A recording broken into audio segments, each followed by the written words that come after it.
तो बच्चों संख्या पद्धति क्लास 9th नंबर सिस्टम का क्वेश्चन नंबर 5 पढ़ेंगे। पार्ट 2 लेकर आया हूँ मैं आपके लिए। तो क्वेश्चन देख लो बच्चों, ये है, ये वैल्यू है। बताना है कि ये प्राकृतिक संख्या है, पूर्णांक है, एक परिमेय संख्या है या एक अपरिमेय संख्या है। तो बच्चों सबसे पहले जान लो कि प्राकृतिक संख्या क्या होती है।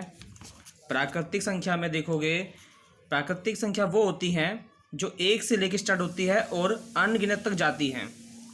और पूर्णांक होते हैं प्लस में भी और नेगेटिव में और प्लस में अनगिनत तक जाते हैं, ठीक है। तो वो पूर्णांक होते हैं। परिमेय संख्या को हम p/q के रूप में लिखते हैं। p/q के रूप में हम लिखेंगे परिमेय संख्या को। अपरिमेय संख्या होती है हमारी अशांत अनावृत्ति। देखो वैल्यू बदल रही है बार बार इसलिए अब वापस क्वेश्चन पे आते हैं। हमारा क्वेश्चन देखो मैंने लिख चुका हूँ मैं यहाँ पर, तो आप ध्यान से देखो।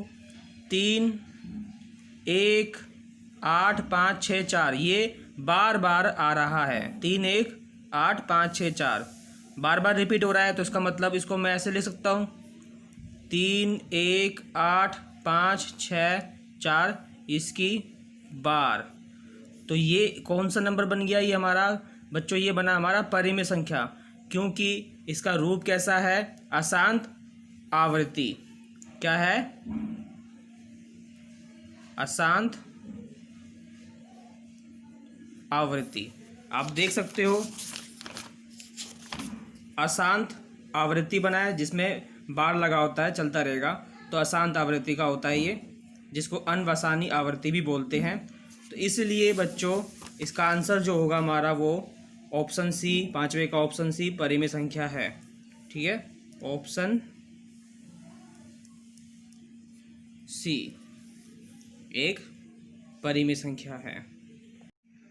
क्वेश्चन नंबर 6 देखते हैं। संख्या दी हुई 0.7 की बार, इसको p/q के रूप में लिखना है। p और q पूर्णांक है, q बराबर नहीं है 0 के। तो बच्चों ऐसे क्वेश्चन को बड़े आसानी तरीके से करते हैं मैं आपको बताना चाहता हूँ 0.7 की बार है तो कैसे लिखेंगे। 0.7 जब भी बार होती है तो बार हटाने के लिए बटे में और यहाँ से पॉइंट भी हटा देंगे तो नीचे 9 लगा देंगे। आंसर होगा हमारा 7/9, ठीक है। एग्जाम्पल आप में ये आंसर हो गया हमारा 7/9। आपको मैं कुछ और चीज़ भी सिखा रहा हूँ। मान लो अगर 0.7 होता और बार नहीं होता, सिंपल इतना होता, तो उसको ठीक कैसे करते? 7/10, ये 0 को भी नहीं लिखते एक और एग्जाम्पल 0.76 ये लिखा होता तो क्या करते? 7/6 लिखते बटे में, क्योंकि पॉइंट 2 के बाद है तो नीचे 100 लिखते, ठीक है बच्चों। ये है तरीका। तो बच्चों क्वेश्चन नंबर 7 देखिए, ये क्वेश्चन है, बताना है इसमें से कौन सा ऑप्शन है। तो आप देख सकते हो उसको करने के लिए क्या करना है। आपको बताया था कि पॉइंट के बाद ऊपर बार लगी हुई वैल्यू में, तो हम लिखेंगे 23 डिवाइड में 99। जितनी डिजिट पे बार लगा होता है उतने नीचे 9 लिखने पड़ते हैं। तो यहाँ भी 22 अपॉन में 99। तो नीचे बेस सेम है बच्चों, तो 99 को एक बार लिख देंगे। 23 + 22 इनको ऐड करेंगे तो जगह 45 डिवाइड में 99। आप ऑप्शन में देखोगे, ऑप्शन में ये आंसर हैगा हमारे पास। लेकिन बच्चों अगर मैं बताऊं तो मैं इसको ऐसे भी लिख सकते हैं। 9 है 2 बार, तो उल्टा क्या होगा? जब हमारे यहाँ बार था तो हमने नीचे 99 लिखा था, तो यहाँ पे 99 है तो इसका उल्टा करेंगे तो 0.445 के ऊपर बार लगा देंगे। दोनों का मतलब बच्चों सेम ही है। इसको हम ऐसे लिख सकते हैं और इसको ऐसे लिख सकते हैं, तो ये हमारे आंसर हो गए। तो ऑप्शन में देखो तो आप देखोगे ऑप्शन में ये भी है, ये आंसर भी है और ये आंसर भी, इसलिए डी ऑप्शन होगा। दोनों बी और सी आंसर होंगे हमारे। बच्चों अब क्वेश्चन नंबर 8 देखते हैं। ये क्वेश्चन है ब्रैकेट के अंदर 3 - 4 की पावर 4 होल ब्रैकेट के बाहर जो है 3 की पावर है, वैल्यू निकालनी है। तो क्वेश्चन देखते हैं बच्चों।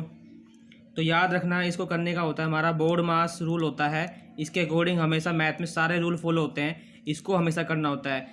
अपनी मर्जी से नहीं करना कि जमा घटा, कोई भी मर्जी से जो मर्जी कर दो। पहले ब्रैकेट होगा, फिर ऑफ का मतलब का होता है, और डी का मतलब डिवाइड होगा। पहले सीरीज़ में करते हैं काम। ब्रैकेट सॉल्व करेंगे, ऑफ को सॉल्व करेंगे, ऑफ माने का डिवाइड करेंगे, फिर मल्टीप्लाई करेंगे, फिर एडिशन करेंगे, फिर सब्ट्रैक्शन करेंगे। आप इसमें से पहले ये नहीं कि आप सब्ट्रैक्ट कर लोगे। ब्रैकेट में अगर सब्ट्रैक्ट और एडिशन होगा तो कर सकते हैं। जैसे कि एग्जांपल देखो, ये ब्रैकेट इसको सॉल्व करते हैं, पहले छोटे ब्रैकेट से सॉल्व करना शुरू करते हैं। तो देखो आप 3 - 4 इस ब्रैकेट को सॉल्व करूँगा तो ये -1, इस ब्रैकेट के बाहर पावर थी 4 तो 4 लगा दी, और ये पावर जो है पूरे ब्रैकेट पे है तो पूरे ब्रैकेट पे 3 बाहर रहेगा। तो आपको पता है पावर 4 है और माइनस की 1 है। अब 1 की पावर कितनी भी हो आंसर 1 ही होना है। अब डिपेंड ये करता है कि हमारा आंसर जो है माइनस में आएगा या प्लस में आएगा। पावर अगर हमारी इवन है, सम संख्या है, तो हमारी जो आंसर होगा प्लस में होगा। अगर पावर हमारी घातांक जो है घात, वो अगर हमारी विषम संख्या में है, ओड में है, तो हमारा नेगेटिव में आएगा। तो ये सम में है तो आंसर हमारा प्लस में हो जाएगा, ये 4 बन जाएगा और पावर पूरी 3। ठीक है, फिर यहाँ देखो 4, 3 में से 4 घटे माइनस में 1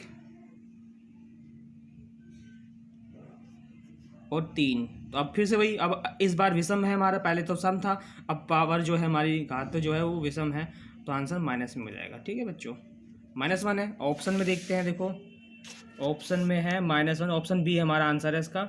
ठीक है बच्चों, क्वेश्चन नंबर 9 देखो, 125 के घनमूल को 25 के वर्गमूल से विभाजित करने पर क्या मान आएगा। 125 का घनमूल है, तो देखो घनमूल को हम ऐसे लिखते हैं, रूट के अंदर 3 लगा दिया तो अंदर 3 के जोड़े बनेंगे, पेड़ बनेंगे। और वर्गमूल में बच्चों 2 के जोड़े बनते हैं। वर्गमूल में चाहे ऐसे लिख लो, चाहे 2√25 लिख लो, तब भी वही, दोनों का मतलब सेम होता है। ठीक है, लिखो या मत लिखो, अंडरस्टूड होता है ये। लेकिन 3 होगा तो 3 के जोड़े बनेंगे, 4 होगा तो 4 के जोड़े बनेंगे।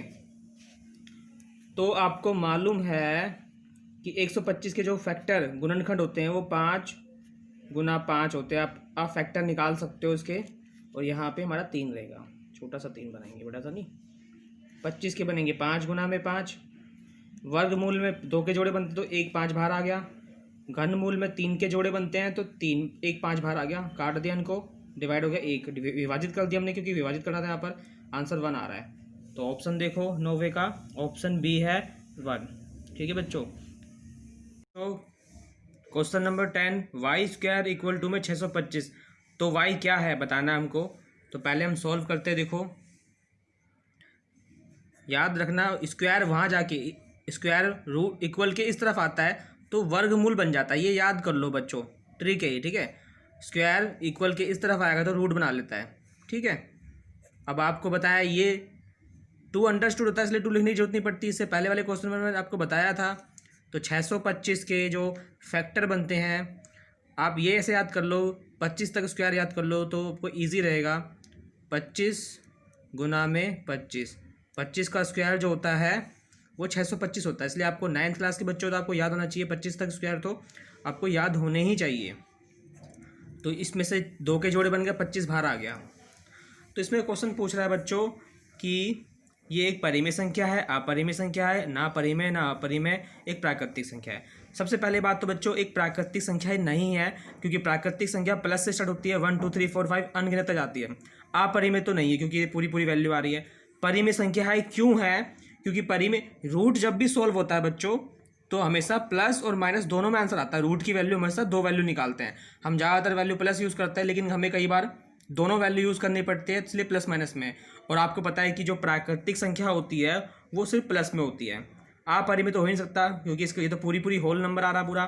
ठीक है, तो ऑप्शन इसमें ए हो जाएगा हमारा, ऑप्शन ए है, एक परिमेय संख्या है, क्योंकि परिमेय संख्या प्लस माइनस में हो सकती है। ठीक है बच्चों, तो आपको मेरी वीडियो कैसी लगी कमेंट करके बताइए।